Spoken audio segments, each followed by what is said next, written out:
Good morning, students. So I'm Yanis Sarunan. So I'm myself and Sendil sir is going to demonstrate you and explain you how to do the fixed bias circuit. So we are going to see this experiment as the first lab component experiment, right? So let's get into the circuit. So this, what is shown here is the fixed bias circuit. It's basically a common emitter, follows a common emitter configuration. So why do we call it as a fixed bias? Is you have a fixed resistor onto the base giving the biasing. So biasing is the signal, or it is the proper voltage and current given to the transistor in order to do its functionality. So this is an active component, so you need to give biasing. So since we have a fixed resistor, you call it as a fixed bias, right?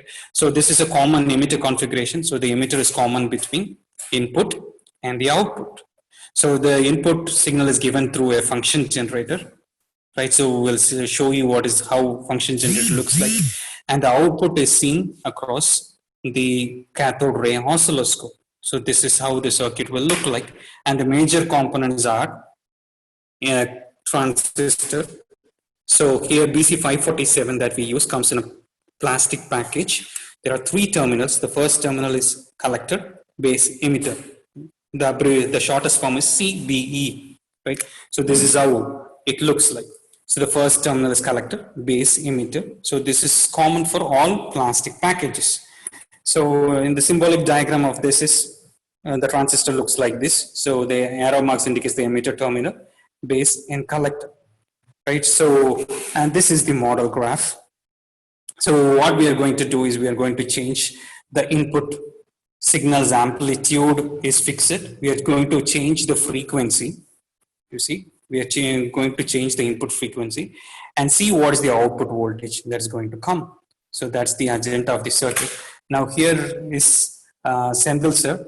So who will explain how the construction is, right? So let's get on to the circuit. We have connected the circuit here. Over to Sendil sir. Okay. Thank you, sir. And today I'm going to explain the fixed bias circuit of transistor. Okay, and in this fixed bias amplifier circuit, it consists of a transistor BC547. This you know that the BC547 consists of three terminals, that is of collector, base, and the emitter. For the collector terminal, through a resistance 3.3 kilo ohms, which is connected to the biasing voltage VCC, and next one that is of 520 kilo ohms, which is connected to the base terminal. Okay, so both the resistors is connected to the biasing voltage through a supply, that is power supply plus VCC.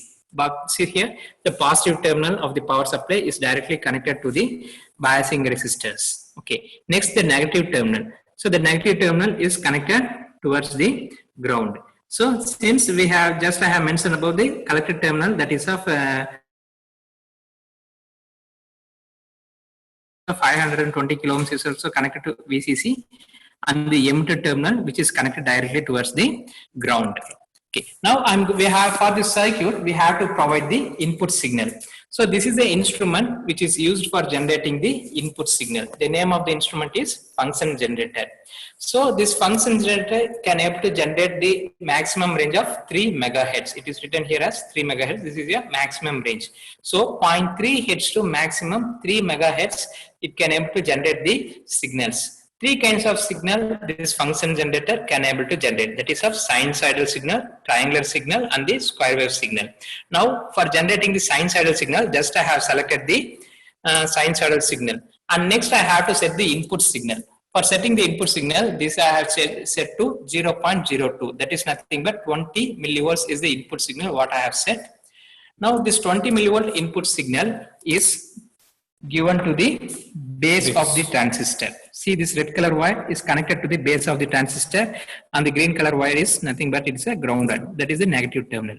And next, now the input signal is given, and next we have to visualize the output, whether the circuit is properly amplifying or not.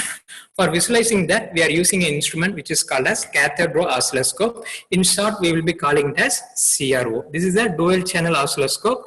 This can able to measure the maximum range of 30 megahertz of frequency. This oscilloscope can able to measure. Hope so. In the first year basic electronics lab, we have studied about in detail about these two instruments. Now we can coming back to the circuit.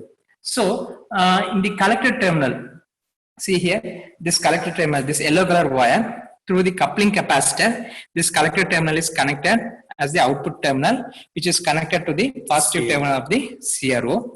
And next one is the black color terminal, which is nothing but the connected towards the ground. And you can able to see the input signal. The input signal is a purely a sinusoidal signal is obtained. So previously we had given the input signal as 20 millivolts. See here, now we are getting that is of I think you know how to calculate the output. So that is total number of vertical divisions into volts per division. Total number of vertical division is 1, 2, 3 and 3.8. So this is something distortion is happening due to the fluctuations of power supply. So 3.8 into 1, the output is 3.8 volt we are getting. Okay. So that's about how to take the readings. So now let me explain the procedure. So the procedure is very simple, or the agenda is very simple. So let's go to the tabulation. So all that we are going to do is we are going to check the frequency response. Means we have a fixed bias common emitter amplifier, right? So how is that going to function depending upon the frequency? So it functions in a different way. For lower frequencies, the gain is low. For certain set of frequencies, the gain is constant. For certain set of frequencies, the gain is again reducing. So that's what we are going to verify. So here is the readings that we have taken for your e-stability. So we have taken around 10 readings. Hope you can see it here. The input voltage is kept constant. It's about 20 millivolt as per quarter, right? The frequency, the input frequency is what we are trying to vary. So this, using this function generator, will vary this input frequency. Look here, here is the knob, frequency knob. So we'll be varying this and we'll be trying to take the readings. So the frequency is, though it can generate from 0.3 to 3 megahertz, in our set, we keep it from 200 hertz to 2 megahertz. For example, for 200 hertz, the output voltage at the collector is 3 volt. The input is 20 millivolt, it's getting amplified into 3 volt. Similarly, for 500 hertz, it goes to 3.8. And for rest all other frequencies, it maintains at 3.8.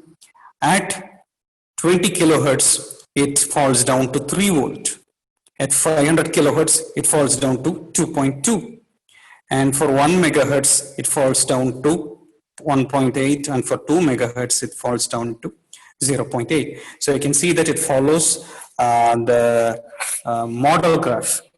Initially, it was low. It's becoming constant 3.8. Then it falls from 3.8 to up to 0.8 volt. So when you calculate using the formula, the gain, the formula is 20 log V naught by VI. VI is input voltage, which is 220 millivolt. And the output voltage is what we are trying to get when we vary the input frequency. So when we do so, we get around 43.5 for 200. And for 500, it is 45.5. It stays back in 45.5. And for 200 kilohertz, it is 43.5. 500 kilohertz, it's 40.8.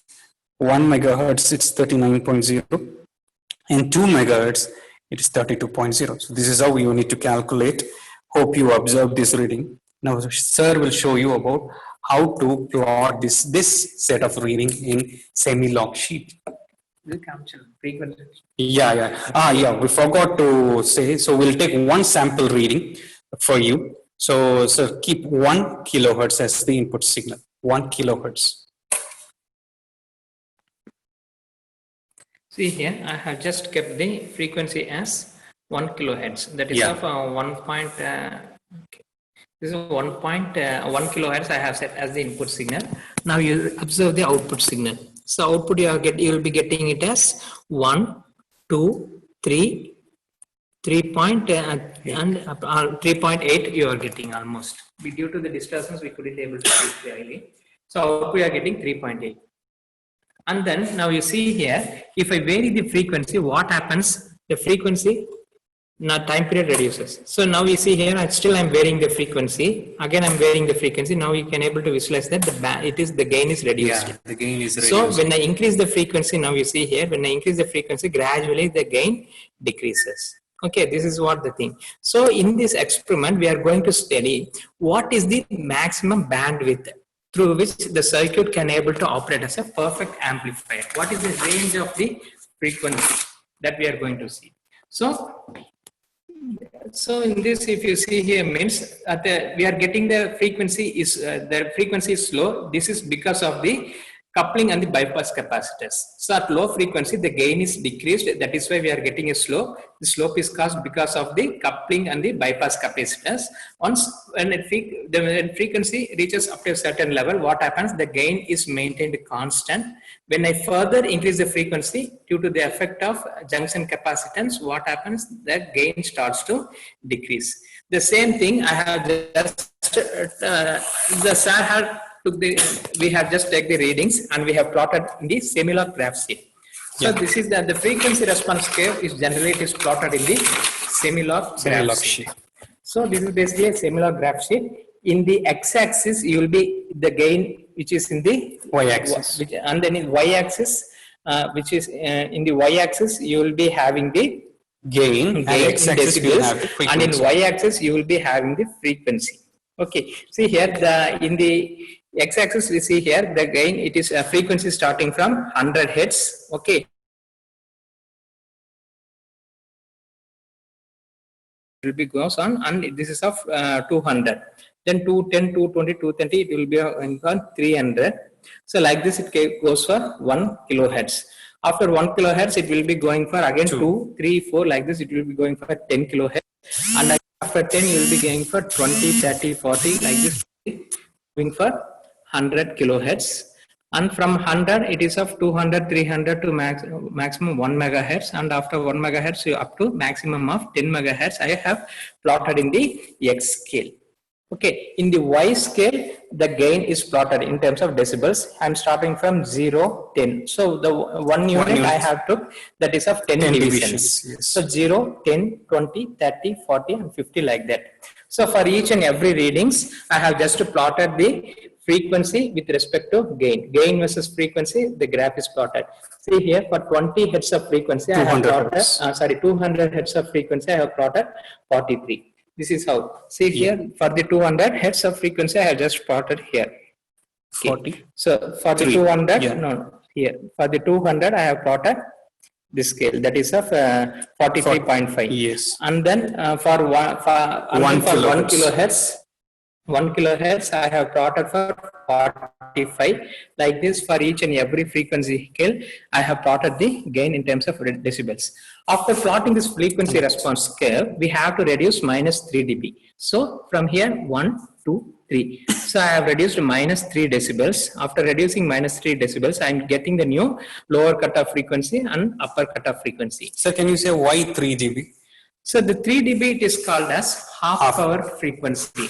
Say this is so generally for an amplifier, the gain should be, we have to select such that it should be more than the half but less than the maximum, that is of 70%. Okay, so 70% means 1 by root 2. For if you take log of 1 by root 2, that is of 0, log of 1 by root 2 is nothing but 0.707. Yes. So 20 log of 0.707 means you will be getting 3 dB. So for the perfect amplification, the gain we have to maintain should be of more than the half but less than the maximum, 70%. If we use the 70%, the amplifier will be working as a perfect amplification without any distortions. If we use the maximum gain, means what happens? Soon the transistor will get into the breakdown. If you reduce the frequency and we are using, means what happens? The gain will be too low. So that is why we are using the 70%. So what's the bandwidth in our experiment, sir? In our experiment, the lower cutoff frequency, what we are getting, it is 170 hertz. and for the upper cutoff frequency, you are getting it as 280 kilohertz. The bandwidth is upper cutoff frequency minus lower cutoff frequency. That is of 280 kilohertz minus 170 hertz. Therefore, the overall bandwidth you will be getting of 269.8 kilohertz. Okay. So this is the range of frequency. In only in this particular range of frequency, the transistor can able to operate as a perfect amplifier. So this amplifier circuit can be used in many audio amplifiers and in video amplifiers. In such kind of places, these kind of amplifiers can be used. So guys, hope you understood. So it's very simple experiment. So this is all about fixed bias circuit.